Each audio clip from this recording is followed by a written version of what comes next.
Hi everybody! Today we are going to create a really fun self-portrait. Now this template I found online and I will put a link in the description, and I photocopied it onto just some photocopy paper, but it would also work really well and potentially even better onto some heavier drawing paper. But if you just print it at home, this is what you will end up with. You will notice that when I hold it up, there are some really light dotted lines. So there's one across the top of where that head is, then there's two coming down, and then two smaller ones that seem to connect the top of the eyelids. We will get to those lines in a little bit, but the first thing we're going to do is we're going to finish adding details to this, color it, then we will deal with the dotted lines and how we are going to make this into a pretty cool assignment. So one of the things to notice is that the neck kind of stops. It does not go all the way down to the bottom. So you are going to want to pull that line down a bit farther. And in real life, our neck is actually significantly wider. It's more out here, but it's already started there, so I just kind of leave it. Then what you can do is you can kind of pull this out and come down. So that is the top of the shoulder. So we are gonna come out and come down, and it's not perfect, and that's okay, but it is a little bit better. To make it look like we are wearing a shirt, we are going to create a line coming down here and coming down here. So this is our shirt. This would be our neck area. So we would color this with the same color that we use for our base. Now, this paper already has some hair on it, and it looks like short hair. If you have hair that looks very similar to this, you're welcome to just use that line. If you have longer hair, or if your hair looks a little bit different, you can actually edit this a little bit and add your own lines and extra details to it. So my hair, and I'm gonna start just about where that line is, kind of comes out a little bit more on the sides, and then it tucks behind my ear, so I'm going to stop at the ear. But then my hair also kind of comes longer on this side. So I'm going to keep it in a similar style, so I'm still drawing just the shape.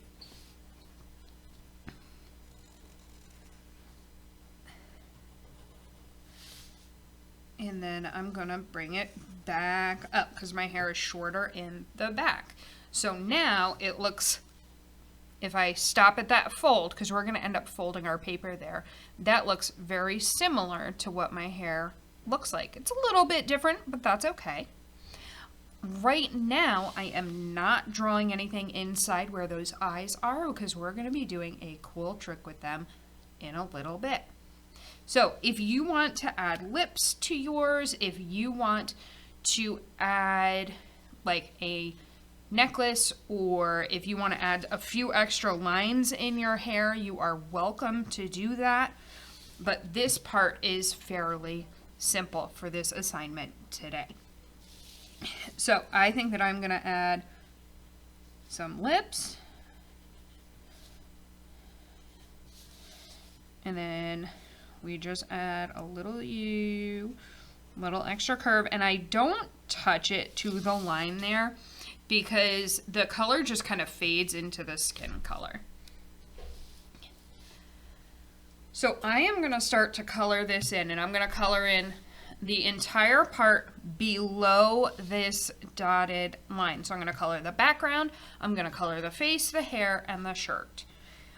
I am going to start actually with my skin color, and I love that Crayola came out with these. They're called Colors of the World crayons, and I have many boxes of them, and so I put them all in a bin for my students, but they come with such a wide variety of color choices. It's great. So when we open it up, there's a huge variety. I tell students to kind of go by the inside part of their arm, not the outside. If you are not sure, like if you're torn between two colors, I do recommend that you go with the slightly lighter one, just because it ends up looking a bit more natural. If you end up making yourself too dark, it just doesn't look quite right. So I have 3 different crayons, and if I hold them up, none of them are really right for me. If I hold them up here, this one is probably my closest option, but I am going to check in the box to see if there's anything that's kind of in between. And it's easier if they're all dumped out into a tray and you can compare them. So this one isn't too bad. And that one would be too dark. And that one isn't too bad either. So between these two, I think the lighter one looks better. So I'm going to choose that really light one because I am not super tan. Miss Tuttle is pretty pale. So what I'm going to do is I'm going to color the entire skin color area, including over my lips. Then what I do is I add a little bit of pink over your lips because your lips are just more of a pinkish kind of your skin. So when I color it in, and it barely looks like I'm getting anything done, but I am making sure that I color it all in neatly and carefully. I'm going right over those eyes. So this is going to end up being like that the eyes are closed.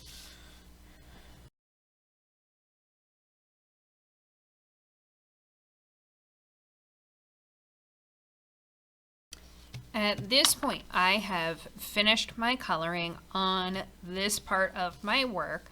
You will notice that I colored the entire background. I colored in my hair. On your hair, to get it to look like the right colors, you might need to use more than one color to get it to look right. I used a red orange, a regular orange, and then I put a brown over it lightly just to kind of tone down the reddish a little bit more. If you are a friend who is blonde, what I normally recommend is that you color in the whole space lightly with yellow, and then you do brown lightly over it. Once I have it all colored in, and you'll notice I did put a little bit of pink over the lips. If you're a friend who has long hair and it came down to your shoulders, this area right in here would also be hair colored because you would see through to the behind part. I have shorter hair, so you don't see it through. The next thing to do is do a little bit of cutting. I want you to try it on your own, but if you are really struggling, please ask for help. So you will see these dotted lines that come down the eye. What you are going to do is you are going to gently kind of pinch where that line is. Okay, so I'm just trying to crease it a little bit. I don't need to crease the whole entire thing and like go all the way out, just really where that eyelid is. Then what I can do is I'm going to grab my pair of scissors and I am just going to cut where that curve is. So you can see the curve is here. So I'm just going to cut and stay on that curve, holding that fold. And then I stop where that line ends. So I am not cutting past it. So now I've only cut on that curve. Okay, so when I open it up, it's almost like a little flap. So we're not gonna fold it backwards yet. We're gonna get the other eye done. So again, I kind of pinch where that line is to get it to fold on that dotted line. Just a little bit, enough so that I can cut where that eyelid is. Take my scissors and carefully cut on that curve, because this way I don't have to cut across my paper or anything. I still have my paper all in one piece. Okay. then what I am going to do is I'm going to pay attention to where this line is. So I'm looking at this line right here. Okay, the dotted line where I stopped most of my coloring. I went a little bit past it so that when I fold it back, there won't be a white space. But I'm going to pinch along this, try to get it started, and then you can do it carefully all the way across. Just because I would say fold your paper in half, but this might not be perfectly in the center of your paper. I don't think that it is, so I would hate to tell you to fold it in half and then it mess up your artwork. So don't fold it in half, kind of pinch along that dotted line. Okay, so now we should have something that looks very similar to this. So it is folded behind. If you have a little bit sticking out, that's not a problem. Don't even worry about it.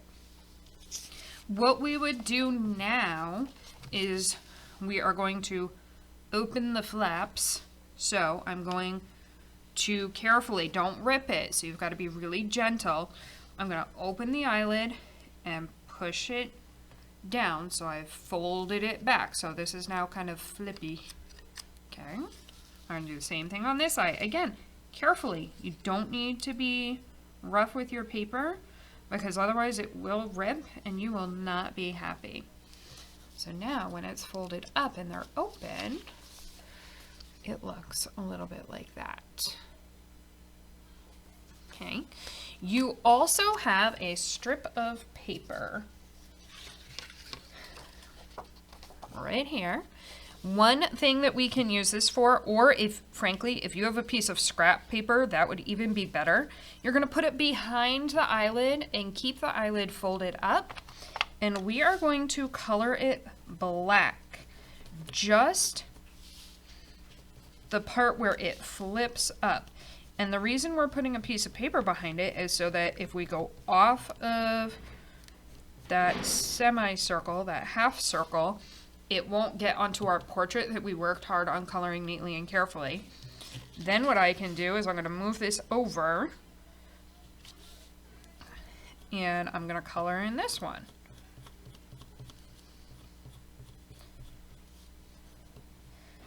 Okay, and I'm trying not to get it inside the eyeball place, but if it ends up a little bit in there, that's okay because we're going to end up doing something else with this strip of paper. So now I have what looks almost to be a black eye, which is not what I want it to look like. So I'm going to grab my scissors again, and we are going to do something called fringing. And so just on that half circle, I'm going to take my scissors, and I'm going to go snip, snip, snip, and what we're doing is we are turning these into eyelashes. So we will end up with some beautiful long eyelashes. And for some of you, you may say, Miss Tuttle, that looks really silly. Well, you know what? It's okay. It doesn't need to be perfect. So now I have some big eyelashes, and I can kind of use my fingernails. So what I'm doing is I'm kind of curling them a little bit so that they'll stick up.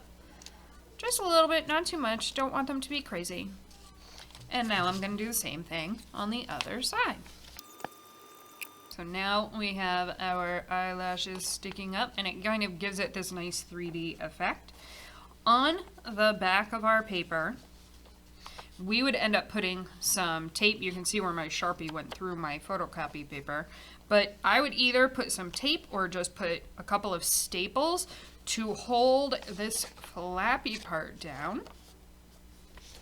Tape just so that it wouldn't show nearly as much, but if you only have staples, frankly, it's a little bit easier just to put 2 staples into it, but whatever works. We're also going to reuse this strip. So this is the side with the crayon. This will be the back because we don't want to see that. What we are going to do is we're going to take this. We are going to tuck it under our paper, and we're going to leave it hanging out a little bit. So if I lift up on my paper, you will see that it's not all the way over to the edge. It is in a little bit. then I close it over that paper, and I'm going to take a black crayon. You could very easily use your pencil, that would be fine. And right in the middle of where that eye is, I am going to color in a pupil. And I am going to color in a pupil, and I'm trying to keep it right in the middle. So now it looks like I'm looking right at you. Then what I am going to do is I can even lightly, and I would highly encourage you to do this with your pencil, you would make a circle around it. So not a huge one, but a medium one. And Miss Tuttle has blue eyes, so I'm going to start that circle. And we want it to be kind of even around our pupil. We don't want it huge. So I have it started. Then I can take this out and work on my eyes separately. Now that my eyes are pretty much done, one thing that I might want to do is trim the top a little bit, just so that I can move my eyes up. So I might take my scissors and just cut off like maybe a finger's width all the way across. If it's not perfect, that's okay. If it's a little bit squiggly, that's fine too. And it actually ends up cutting off our scrap. So now I have a separate piece of paper for my eyeballs, and I have my self-portrait paper.